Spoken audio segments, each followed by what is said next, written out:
விலைவாசி ஏறிட்டே போகுது, சேலரி குறைஞ்சிட்டே போயிட்டு தான் இருக்குது எல்லாத்துக்குமே. அதெல்லாம் வேலையில்லா திண்டாட்டமும் நிறையா போயிட்டுருக்கு. ஸோ அதுக்கு வந்து ஸ்கீம்ஸ்லாம் பார்த்திங்கன்னா வேலைவாய்ப்புக்கு, அப்புறம் பெண்கள் முன்னேற்றத்திற்கு, அப்புறம் இதுக்கெல்லாம் கொஞ்சம் சாதகமாக போடணும். இந்த பட்ஜெட்டில் இயற்கை விவசாயத்தை ஊக்குவிக்கணும், பாரம்பரிய விதைகளை கொடுக்கணும், போலி விதைகள்லாம் யாரெல்லாம் கொடுக்குறாங்களோ அதையெல்லாம் தடை செய்யணும். மானியத்தை வந்து அதிகப்படுத்தணுமே தவிர குறைக்கக்கூடாது. ஒரு உதாரணத்துக்கு வந்து நான் கார் வாங்குகிறேன். அந்த காருக்கு வந்துட்டு நான் வாங்குறப்போவே அதுக்கான ரோட் டேக்ஸையும் நான் பே பண்ணிடுறேன். 15 வருஷத்துக்கு எனக்கு நான் இந்த ரோட்டில் பயணம் பண்ணுறதுக்கான டேக்ஸை பே பண்ணிவிட்டு அடுத்து 50 கிலோமீட்டருக்கு ஒரு டோல்கேட்டுக்கு நான் வந்துட்டு பைசா பே பண்ணிவிட்டு போக வேண்டியதாக இருக்குது. ஸோ இந்த மாதிரி இது வந்து ஒரு உதாரணம். ஆனால் இந்த மாதிரி எல்லாத்துலேயும் வந்துட்டு வரிகள் வந்து அதிகமாக சுமத்தப்படுது மக்கள் மேலே. விவசாயிகள் வாங்கிய பயிர்க்கடன்கள் தேசிய வங்கியில் வாங்கிய பயிர்க்கடன்களை தள்ளுபடி செய்ய வேண்டும். விவசாயிகளுக்கு குறைந்தபட்ச ஆதார விலையை உறுதிப்படுத்த வேண்டும். சேலரி பீப்புளுக்கு தான் வந்து ஹையராக அதிகமாக டேக்ஸ் பண்ணுறாங்க, self employed compare with self employed பண்ணுறவங்களுக்கு. ஸோ அதை வந்து இது கொஞ்சம் சேஞ்ச் பண்ணால் நல்லாயிருக்கும். தமிழகத்திலே குறிப்பாக கடலூர் மாவட்டத்திலே விவசாயிகள் முழுமையாக பாதிக்கப்பட்டிருக்கிறார்கள். அந்த விவசாயிகளுக்கு இந்த பட்ஜெட்டிலே கூடுதலாக தமிழகத்திற்கு நிதி ஒதுக்க வேண்டும் என்று விவசாயிகள் எதிர்பார்க்கிறார்கள். பொதுத்துறை நிறுவனங்களை தனியார்கிட்ட ஒப்படைக்கிறதை விட்டுட்டு மீண்டும் அதை பொதுத்துறை நிறுவனமாகவே மாற்றணும். அதை மக்கள் எதிர்பார்க்குறாங்க.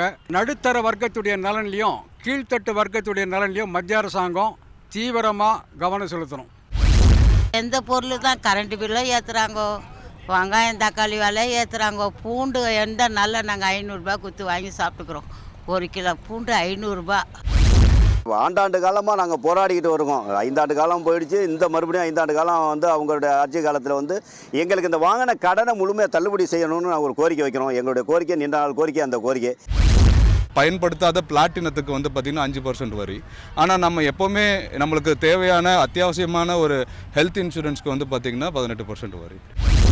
சென்ட்ரல் பட்ஜெட் ஓரளவுக்கு சரியான பாதையில் தான் போயிட்டு இருக்குது. இருந்தாலுமே வந்து பார்த்தீங்கன்னா ஒரு சில விஷயத்தை அவங்க வந்து போல்டாக அவங்க வந்து எடுக்கணும். மக்கள் வரி பணத்தை வச்சு அட்வர்டைஸ்மெண்ட் போடுறது, இது போடுறது, இந்த மாதிரிலாம் பண்ணுறாங்க. இதெல்லாம் ரொம்ப அநியாயம். அந்த காசில் வந்து உண்மையிலேயே படிப்புக்கான செலவு, மருத்துவத்துக்கான செலவுக்கு போகணும்.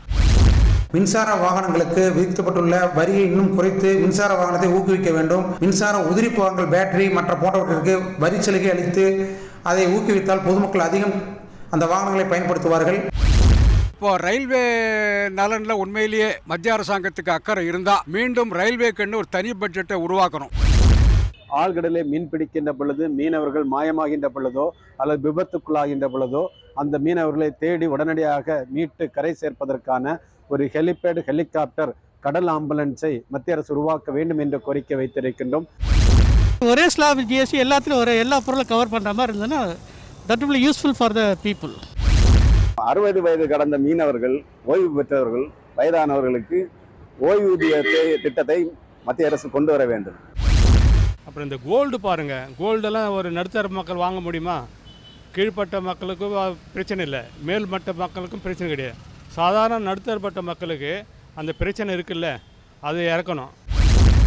உலகத்திலே நிறைய பூ விளையக்கூடிய இடம் திண்டுக்கலுக்கு அடுத்தாப்புல நம்ம புதுக்கோட்டை தான். இந்த புதுக்கோட்டையில் பக்கத்தில் 2 பக்கமும் அங்கிட்டு மதுரை, இந்த பக்கத்து திருச்சி ஏர்போர்ட் இருக்குது. எக்ஸ்போர்ட் பண்ணுறதுக்கான வாய்ப்புகளை உருவாக்கி கொடுக்கணும். பெட்ரோல் டீசல் விலையை குறைக்க வேண்டும். அதன் மூலமாக மக்கள் பயன்படுத்தக்கூடிய பொருட்களுடைய அத்தியாவசிய பொருட்களுடைய விலை என்பது குறையும். வாழ்வாதாரம் சமநிலையாக வாழக்கூடிய ஒரு சூழ்நிலை ஏற்படும். இன்றைக்கி அன்னாடங்காட்சி 1000 ரூபா சம்பளம் வாங்குறான், 500 ரூபா சம்பளம் வாங்குறான். இவங்களுடைய பாடு என்றைக்குமே வந்து முன்னேற்றமாகவே இல்லை. இது வந்து 5-10 வருஷமாக செய்தது தான் இப்போவும் செய்ய போகிறாங்க, அவ்வளோதான். மக்களுக்கு நன்மை செய்கிற மாதிரி நீங்கள் பட்ஜெட் தாக்கல் பண்ணால் உங்களை கையெடுத்து கும்பிடுவேன்.